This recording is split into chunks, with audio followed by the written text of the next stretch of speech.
देशको राजधानी काठमाडौँको फोहोरको डङ्गुर हेर्नुहोस् त। तपाईँ कुनै दुनियाँमा राजधानीमा यस्तो फोहोरको डङ्गुर तपाईँ देख्नु सक्नुहुन्छ? कहीँ पनि हुन्छ यस्तो? सरकार कहाँ छ? प्रधानमन्त्रीजी कहाँ हुनुहुन्छ? सम्बन्धित मन्त्रालय कहाँ छ? अनि नगरपालिकाको एकजना नगर प्रमुखको तिम्रो कर्तव्य हो भनेर राज्यका सम्बन्धित प्रधानमन्त्री राज्य त्यो दायित्वबाट मुक्त हुन्छ? संघीयता नेपालमा आन्दोलनको माग थियो। 62-63 को ऐतिहासिक जनक्रान्तिमा जनताले गणतन्त्रको माग गरेका थिए, संघीयताको होइन। कसको खुसीको निम्ति यो राख्नु पर्यो? मैले झन्डा हल्लाउन पाएँ भनेर? त्यसैले सोच्नु पर्छ। हरेक चिजको विकल्प छ, किन गहना लगाइराख्ने? जुन गहनाले तपाईँलाई झन् हैरान बनाएको छ त्यसको केही उपादेयता छैन, उत्पादन छैन भने जिदिनुहोस्। संघीयताको थिएन नि त। संघीयता भने त एउटा सामान्य प्रशासनिक कुरा जस्तो हो र संसारमा 60% देशमा जनताले शासन भएका जुन देशहरूमा संघीयता छ, कतिवटा देशमा छ? 30-32 देशमा छ। संघीयताका विभिन्न रूप छन्। त्यसैको पछि लाग्नुपर्ने किन? यहाँ संघीयता किन आयो नि थाहा छैन, कसले लिएर आयो नि थाहा छैन, कसले मागेको थियो नि थाहा छैन, कसैलाई माथि आएको थियो नि। यो संघीयता भन्ने कुरो के भने क्षेत्रीय पार्टीहरूलाई स्थापना गर्ने र राजनीतिक गिजलो झिक्ने उद्देश्यले आएको, ल्याएको, स्वीकारेको, बोकेको, भोगेको, थाप्लोमा भिरेर हिँडेको जस्तो पनि 700-800 सांसद छन्। कतिलाई सलाम गर्ने? पुलिसको हात गल्छ। यो संघीयताभित्रको संरचनाको काम के तपाईँ हेर्न सक्नुहुन्छ। 5 वर्ष भयो, कुन प्रदेशले आफ्नो प्रशासनिक खर्च मात्रै धान्न सकेको छ? तथ्याङ्कमा हेर्नुहोस्, आफू चल्ने खर्च मात्रै। बारदली मन्त्रालय कतिवटा बनाएको छ? जनताले कहाँनेर यो सरकार छ भनेको छन् र जनतासित यो कहाँ जोडिन्छ? त्यसै गरी जिल्ला समन्वय समिति, यो संरचना, दुईटा संरचना चाहिँ काम नलाग्ने देखियो होइन। त्यसैले त्यसको बारेमा बोल्नै हुन्न, आँखा झिक्दिन्छु भने जस्तो कुरा गर्न मिल्दैन नि। प्रदूषणको राजनीतिक सिद्धान्तलाई मात्रै बोकेर बनेपछि गठबन्धन बन्या हुनाले उसले अरूलाई होच्याएर आफू माथि हुनु स्वाभाविक हो। तथ्यको कसीमा नापौँ। मान्छेले नाग पूजा गरिसके नि, अस्ति 5 टाउकाको पूजा गरिसके, इन्द्र पूजा गरिसके। 1 वर्षमा के चेन्ज भयो? उहाँहरूले के भन्नुभएको थियो, केमा आरोप लाउनु भएको थियो, के गर्नुभयो?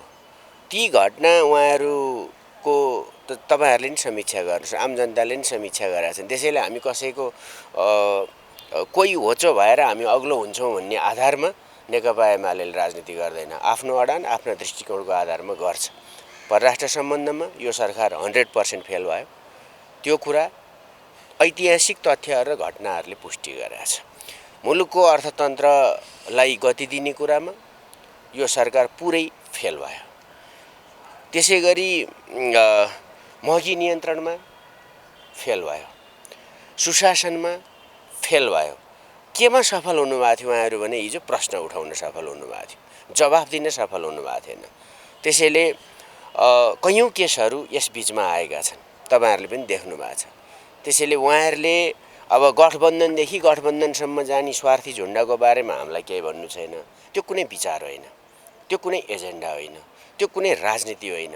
र उहाँहरूले त गठबन्धनको पनि एउटै चुनाव चिन्ह लिएर गए हुन्छ, अर्को पार्टीको नाम राख्न मिल्दैन। गठबन्धन पार्टी बनाउनु एउटा, स्वतन्त्र पार्टी भने त गठबन्धन पार्टी एउटा। त्यसको काम के भन्दा एमालेलाई विरोध गर्ने, देश बनाउने होइन। आफ्नो सैद्धान्तिक, वैचारिक, दार्शनिक वा आर्थिक, सामाजिक मान्यतालाई अगाडि सार्नु होइन। त्यसो भइसकेपछि अब उनीहरू के भनेर जान्छन् उनीहरूको कुरा हो। हामी जनताका बीचमा हामीले नेतृत्व गर्दाखेरि गरेका कामहरू के थिए, त्यसको परिणाम के देख्नु भएको छ र अब हामी कसरी जान्छौँ र हाम्रा एजेन्डा के हुन् भनेर जान्छौँ। स्थायी सरकार नारा थियो, त्यो फेरि पनि हामी भन्छौँ। तर एकातिरको बैशाखी टेकेको गठबन्धन थियो हामीसित हिजो। अब हामी के भन्छौँ भने सिङ्गल बहुमत चाहियो, सिङ्गल बहुमत चाहियो। त्यो चाहिँ स्थिरता हो। अब यो स्वार्थहरूको झुण्ड बोलाएपछि अब कहिले कता टाँसिन्छ, कहिले कता टाँसिन्छ। जता टाँस्यो त्यतै हैरान भयो उनीहरूलाई बोकेर गठबन्धनले विकास दिन्छ र गठबन्धनले समाधान दिन्छ र स्वार्थको तुष्टिकरण चाहिँ पुरा हुन्छ। यो संहिताको विषयमा तपाईले पहिलो फायर खोल्नु भएको थियो, पहिलेबाट यो संहिता विचार गर्नुपर्ने थियो। अब यो विचार गर्नुपर्ने अवस्था पुगिसक्यो त। संहिता एज अ प्रणालीको रूपमा, राजनीतिक व्यवस्थाको रूपमा प्रश्न उठाएको होइन मैले। यो संहिता भित्रको संरचनाको काम के तपाईँ हेर्न सक्नुहुन्छ। 5 वर्ष भयो, कुन प्रदेशले आफ्नो प्रशासनिक खर्च मात्रै धान्न सकेको छ? तथ्याङ्कमा हेर्नुस्, आफू चल्ने खर्च मात्रै। बार्दली मन्त्रालय कतिवटा बनाएको छ? जनताले कहाँनिर यो सरकार छ भनेको छ नि र जनतासित यो कहाँ जोडिन्छ? त्यसै गरी जिल्ला समन्वय समिति, यो संरचना दुईटा संरचना चाहिँ काम नलाग्ने देखियो होइन। त्यसैले त्यसको बारेमा बोल्नै हुन्न, आँखा झिकिदिन्छु भने जस्तो कुरा गर्न मिल्दैन नि। त्यसैले यो एउटा अभ्यासमा यसको प्रभावकारिता देखिएन, किनभने सरकार बदलिया छ, यसले काम गर्ने क्षेत्र पनि भएन, आर्थिक हिसाबले पनि, राजनीतिक हिसाबले पनि, कानुनी हिसाबले पनि यसको प्रभावकारिता त देखिएन नि। र सङ्घीयता नेपालमा आन्दोलनको माग थियो। 62-63 को ऐतिहासिक जनक्रान्तिमा जनताले गणतन्त्रको माग गरेका थिए, सङ्घीयताको होइन। नागरिक अधिकारको माग गरेका थिए, स्वतन्त्रताको माग गरेका थिए, सङ्घीयताको थिएन नि त। सङ्घीयता भने त एउटा सामान्य प्रशासनिक कुरा जस्तो हो। र संसारमा 60% देशमा जनताले शासन भएका जुन देशहरूमा सङ्घीयता छ, कतिवटा देशमा छ? 30-32वटा देशमा छ। सङ्घीयताका विभिन्न रूप छन्, त्यसैको पछि लाग्नुपर्ने किन? यहाँ सङ्घीयता किन आयो नि थाहा छैन, कसले लिएर आयो नि थाहा छैन, कसले मागेको थियो नि थाहा छैन, कसैलाई माथि थियो नि। यो सङ्घीयता भन्ने कुरो के भने क्षेत्रीय पार्टीहरूलाई स्थापना गर्ने र राजनीतिक गिजलो झिक्ने उद्देश्यले आएको, ल्याएको, स्वीकारेको, बोकेको, भोगेको, थाप्लोमा भिरेर हिँडेको जस्तो पनि 700-800 सांसद छन्। कतिलाई सलाम गर्ने? पुलिसको हात गल्छ। अनि मन्त्रालय 18-19वटा 20वटा भइसके। केका निम्ति भन्दा नेता व्यवस्थापन, जम्मी जनतालाई के व्यवस्थापन भयो? त्यसैले आर्थिक कोडबाट हेरौँ, सामाजिक कोडबाट, ऐतिहासिक कोडबाट हेर्दा पनि नेपाल संहितामा जानुपर्ने कारण थिएन। दुईटाको राखौँ न, स्थानीय तहलाई अझ बढी अधिकार दिउँ विथ मोनिटरिङ, किनभने त्यो पनि छाडा त गर्नु भएन, कसै न कसैले अर्कोले उसलाई मोनिटरिङ गरोस्, तर अधिकार चाहिन्छ भने धेरै दिउँ। 81% त के भन्छ त्यो अनुदान दिएर चलाएको छ। 50% पनि कसैको आम्दानी छैन। कसको खुसीको निम्ति यो राख्नु पर्यो? मैले झन्डा हल्लाउन पाएँ भनेर? त्यसैले सोच्नु पर्छ। हरेक चिजको विकल्प छ, किन गहना लगाइराख्ने? जुन गहनाले तपाईँलाई झन् हैरान बनाएको छ, त्यसको केही उत्पादन छैन भने झिकिदिनुहोस्। जहाँबाट पब्लिकलाई डेलिभरी हुन्छ डाइरेक्ट त्यहाँ दिनुहोस्। त्यही हो कुरा, अरू के छ र? हस्, केही समयदेखि यता हाम्रो समग्र राज्य सञ्चालन प्रणालीमा त्यो लथालिङ्ग देशको भताभङ्ग चाला भने जस्तो भएको छ। नियम कानुन संविधानका मर्यादाहरू मिचिने र जो मान्छे जहाँ पुग्छ उसले भरसक आफ्नो मनपरी गर्ने, यस्तो खालको प्रवृत्ति एकदमै बढेको छ। अब महाभियोगको प्रस्ताव अगाडि ल्याइसकेपछि त्यस्तो गम्भीर विषय जो देशको न्यायपालिकाको प्रमुख अर्थात् प्रधान न्यायाधीशको विरुद्धमा ल्याइएको प्रस्ताव समयमा ल्याउने, छलफल गर्ने, त्यसको किनारा लगाउने कर्तव्य त सम्बन्धित निकाय र व्यक्तिहरूको हो। त्यसकारण यो विलम्ब यति गर्ने कुरा यो निसन्देह नै राज्यको लागि स्वस्थकर होइन। तथ्य सत्यको आधारमा कुनै पनि व्यक्ति संविधानभन्दा कानुनभन्दा माथि हुन सक्दैन। कुनै व्यक्तिले गल्ती गरेको छ भने निजले दण्डित हुनैपर्छ, तर त्यसका प्रक्रियागत कुराहरू, कानुनी कुराहरू त यथासमयमा निर्केल हुनु पर्यो नि।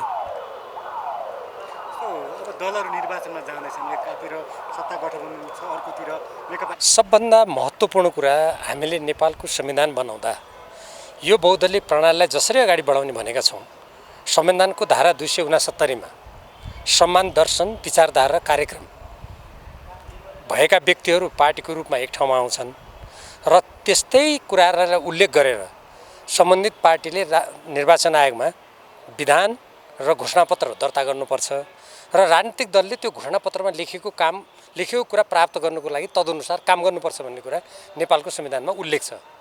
अहिले जसरी लोकप्रिय मतको लागि विपरीत सिद्धान्त भएकाहरू तालमेलको कुरा गर्दैछन्, यो सोझै नेपालको संविधानको धारा 269 को उल्लङ्घन हो, लोकतन्त्रको उपहास हो, विकृतिको यो नमुना हो, यो अवसरवाद सिद्धान्तहीनताको यो पराकाष्ठ हो। कोही मान्छे भन्छन् होइन बहुदलीय व्यवस्थामा त सरकार चलाउनको लागि संयुक्त रूपमा दलहरू साँठगाँठमा जान सक्छन्, गठबन्धन गर्न सक्छन् भन्छन् नि।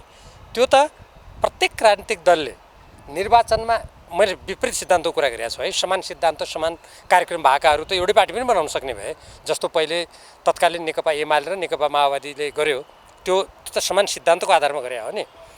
तर विपरीत सिद्धान्त भएकाहरूले संसारमा कहीँ पनि लोकप्रिय मत प्राप्त गर्नको लागि निर्वाचनमा गठबन्धन गर्दैन। यो त अत्यन्त आपत्तिजनक र साँच्चै भन्ने हो भने एक प्रकारको निर्दलीय अभ्यास हो र यो घोर अवसरवादमा आधारित छ।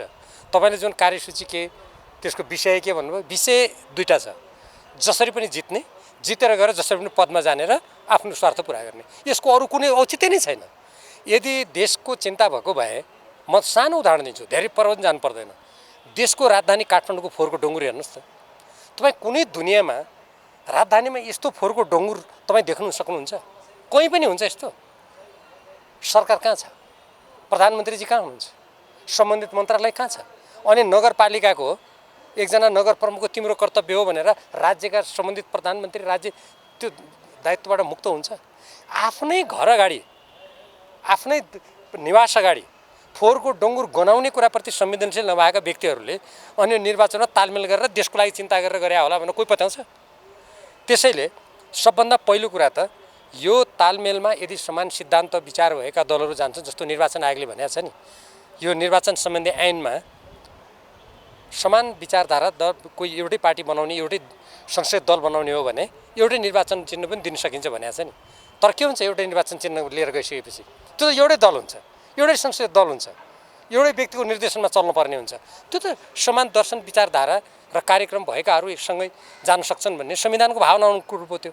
तर नेपाली काङ्ग्रेस र मार्क्सवादी, लेनिनवादी, माओवादी भन्नेको कहाँनिर मिल्छ विचार? मिल्छ? त्यसकारण त्यो नेकपा एमाले गरे पनि या अहिलेका गठबन्धनले गरे पनि यदि विपरीत सिद्धान्त भएका संस्थानहरू गर्छन् भने यो नेपाली जनतालाई हामीले जुन यत्रो आन्दोलन गरेर जुन एउटा बहुदलीय प्रतिस्पर्धा गरेर जाने र निर्वाचनमा राजनीतिक दलले जनताको बिचमा गएर आफ्नो घोषणा, आफ्नो सिद्धान्तको परीक्षण गर्ने, प्रत्येक राजनीतिक दलले जनतामा त्यो कुरा राख्ने, कसले लोकप्रिय मत ल्याउँदो रहेछ, कसलाई जनताले समर्थन गर्न सक्दो रहेछ भनेको जुन स्वच्छ किसिमले जनतालाई छनौट गर्ने अधिकार हो, त्यसको यो उल्लङ्घन हो, त्यसलाई मिचेको हो र यो त यसले देशलाई कुनै गन्तव्यमा पुर्याउँदैन। यो नितान्त गलत, अनुचित र यो व्यवस्थालाई विकृत गराउने यो खेल बाहेक यो केही पनि होइन। यो त इतिहासले पछि सिद्ध गर्छ।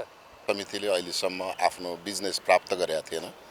गठन भएको धेरै भइसक्दा 5 महिना झन्डै पुग्दा पनि यसले आफ्नो बिजनेस प्राप्त गरेका थिएन। संसदले अब समितिलाई आफ्नो बिजनेस दिएको छ र समितिले अब तुरुन्तै सिफारिस समितिको बैठक बस्छ, त्यसमा छलफल प्रारम्भ गर्नका लागि कार्यविधि तयार गर्छ सम्भवतः, र त्यो कार्यविधिका आधारमा यसको छानबिन गर्ने र छानबिन गर्दा यसका निर्कोलमा पुगेर सिफारिस गर्दछ र त्यो सिफारिस गर्नका लागि सिफारिसपछि संसदलाई नै पठाउने हो। थोरै समय छ, 6 महिना त त्यतिकै अलमलमै बितायो, पछि अहिले बल्ल चोलेन्द्र शमशेर राणाको चाहिँ याद आयो जस्तो छ। अब यसो भयो, मूल कुरा त जति बेला महाभियोग प्रस्ताव दर्ता गर्नु पर्थ्यो, ल्याउनु पर्थ्यो, त्यो बेला सिङ्गो न्याय क्षेत्रले पनि माग गरेका थियो, सञ्चार जगतले पनि माग गरेको थियो, आम नागरिकले पनि माग गरेका थिए। त्यो बेला नेपालको राजनीतिक परिस्थिति पनि अत्यन्त तरल थियो, विभाजित थियो, आउन सकेन। कहिले संसद विघटन भयो, कहिले यही कुरा संसदकै कुरा पनि अदालती प्रक्रियामा गयो र त्यो बेलामा यो विवादित हुन्छ भनेर ल्याइएन। तत्पश्चात पनि नेपालको न्याय क्षेत्रलाई सहज बनाउन र नागरिकहरूको न्यायको पहुँचलाई सरल बनाउनका लागि यो नै एउटा उपाय थियो कि प्रधान न्यायाधीशले राजीनामा गर्नुपर्दछ। तर उहाँले राजीनामा नगरेपछि संसद, राजनीतिक दल र सांसदहरू यो प्रस्ताव ल्याउनका लागि बाध्य हुनु पर्यो। यो प्रस्ताव ल्याइसकेपछि पनि संसद अवरोध भयो 9 महिनासम्म, जसका कारणले हाम्रो समय धेरै विलम्ब भयो र त्यो 9 महिना संसद अवरोध भएका कारणले हामीले सहमति जुटाउन सकेनौँ र सिफारिस समिति पनि गठन गर्न सकेनौँ। लामो समयपछि सिफारिस समिति गठन भयो र हामीलाई के आशा जाग्यो भने यो महाभियोग प्रस्ताव पास गर्नका लागि आवश्यक पर्ने संसदको उपस्थित सदस्यहरूको 2/3 बहुमतको सम्भावना रह्यो भनेपछि यसलाई अगाडि बढायौँ र अगाडि बढाउने क्रममा फेरि बिचमा बजेटको कुरा भयो, आम निर्वाचनको कुरा भयो। आम निर्वाचन सम्पन्न गर्ने यत्रो राष्ट्रिय महत्त्वको विषयलाई छोडेर फेरि अर्को राष्ट्रिय महत्त्वको विषय अथवा संसदमा विभाजित हुने, संसदलाई विभाजित गर्ने, सरकारको ध्यान चाहिँ त्यतातर्फ लैजाने भन्दाखेरि पनि पहिले राष्ट्रिय कार्यभार स्थानीय तहको निर्वाचन सम्पन्न गरौँ र त्यस पछाडि यो विषयमा प्रक्रिया प्रारम्भ गरौँला भनेर शीर्ष नेताहरूको परामर्शबाट नै यो अलिकति ढिलो आयो, तर आउनुपर्ने चाहिँ आयो। मङ्सिरमा चुनाव घोषणा भइसक्यो, चाहिने समय छ। हामीलाई संविधानले 3 महिनाभित्र, सिफारिस समितिले 3 महिनाभित्र र विशेष परिस्थितिमा समय अभाव भएमा सभामुखले 1 महिनासम्म थप्ने प्रावधान छ, कानुनी प्रावधान छ संविधानत। तर अब यसमा चाहिँ के भने समय अभावका कारणले सिफारिस समितिले यसलाई 3 महिना किन पर्खनु पर्यो र? 6 महिना त हामीले पहिल्यै पर्खिसक्यौँ। त्यसैले 3 महिना पनि होइन, अझ त्योभन्दा कम समयमा नै व्यावहारिक ढङ्गबाट सिफारिस गर्न सक्नुपर्छ भन्ने मलाई लाग्छ। एमालेको साथ सहयोग बिना त यो प्रक्रिया अगाडि नबढ्ने जस्तो के हुन्छ त्यसको? एमाले पनि बुझ्नुपर्ने कुरा के भने आजको अवस्थाको प्रधान न्यायाधीश होइन, आजभन्दा ठिक 8-9 महिना पहिलेको प्रधान न्यायाधीशलाई उहाँहरूले सम्झनु पर्यो। जति बेला रामशाह पथ अवरुद्ध थियो, सर्वोच्च अदालतको प्राङ्गण अवरुद्ध थियो, बार एसोसिएसनको प्राङ्गण र चाहिँ प्रत्येक स्थानीय र चाहिँ प्रारम्भिक अदालत र उच्च अदालतहरूमा न्यायाधीशहरूले न्याय कार्य सम्पादन नै बन्द गर्नुभएको थियो र मानिसहरू न्याय पाउनबाट वञ्चित भएका थिए। र त्यसैले न्याय क्षेत्रको बाधा अडचन फुकाउनका लागि हामीले राजीनामा माग गऱ्यौँ, उहाँले राजीनामा दिनु भएन। त्यो बेला सत्ता पक्ष र प्रतिपक्ष यो विषयमा विभाजित हुनुहुन्न थियो, सबै नै चोलेन्द्र शमशेरको बहिर्गमनकै प्रतीक्षामा हुनुहुन्थ्यो। अब अहिले आएर संसदभित्रको आफ्नो भूमिकाले उहाँहरूको देशप्रति र जनताप्रतिको जिम्मेवारीमा भूमिका बदलेको छ जस्तो लाग्दैन। त्यसो भएको हुनाले उहाँहरूले यसमा सहमति जनाउनुपर्छ, जनाउनुहुन्छ भन्ने विश्वास छ। काम चलाउ हैसियतमा रहेको सरकारले संसदमा यसरी बिजनेस अगाडि बढाइरहेको सरकार अहिले काम चलाउ होइन, यसलाई अलिकति परिभाषित गर्नुपर्छ। प्रधानमन्त्रीले राजीनामा गरेमा, संसदमा विश्वास गुमाएमा वा संसद विघटन भएमा मात्रै सरकार काम चलाउ हुन्छ। अहिले यो नियमित कार्य अवधि सम्पन्न गरेर हुने निर्वाचन हो। सरकारले संसदमा बहुमत छ, सरकारले सरकारको जुन हैसियत हो त्यो हैसियत अहिले पनि कायमै छ। त्यसो भएको हुनाले यसलाई काम चलाउ सरकार भन्नुभन्दा पनि संसद जीवित रहउन्जेलसम्म सरकार काम चलाउ हुँदैन। धन्यवाद। पार्टीको विषयमा पनि सोध्न चाहियो। अब नेपाली काङ्ग्रेसले ठुलो भूमिका सिट बाँडफाँड गर्नुपर्ने, अर्को पार्टीको इतर पक्षलाई विश्वासमा लिनुपर्ने, केही प्रभावशाली नेताहरूलाई पनि व्यवस्थापन गर्नुपर्ने, कसरी यो व्यवस्थापन कसरी हुन्छ त? होइन, स्वाभाविक हो। सिङ्गो राजनैतिक दल पनि तपाईँ हाम्रो शरीर जस्तै हो। कहिलेकाहीँ हाम्रो कुनै अङ्गमा असहज स्थिति आयो भने हामीले आफैलाई व्यवस्थित गरेर अगाडि बढ्नु परे जस्तै पार्टी पनि एउटा सिङ्गो शरीर जस्तै हो। त्यसमा सबै अङ्गहरूलाई चाहिँ दुरुस्त राखेर तन्दुरुस्त बनाएर लिएर हिँड्ने जिम्मेवारी पार्टी नेतृत्वको हो।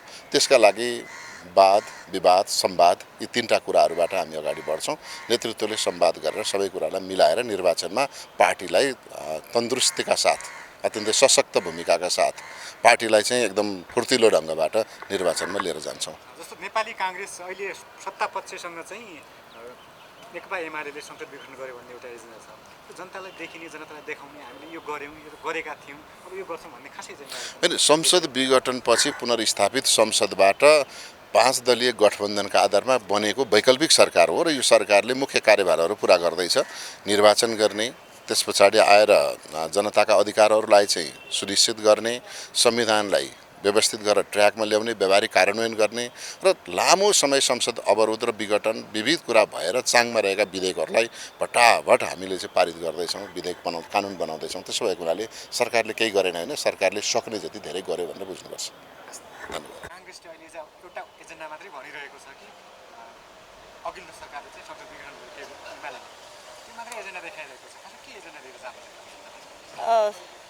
समृद्ध जनता समुन्नत मुलुक भनेर जानियो कि हाम्रो एजेन्डा यो स्थानीय तहमा पनि यही थियो होइन।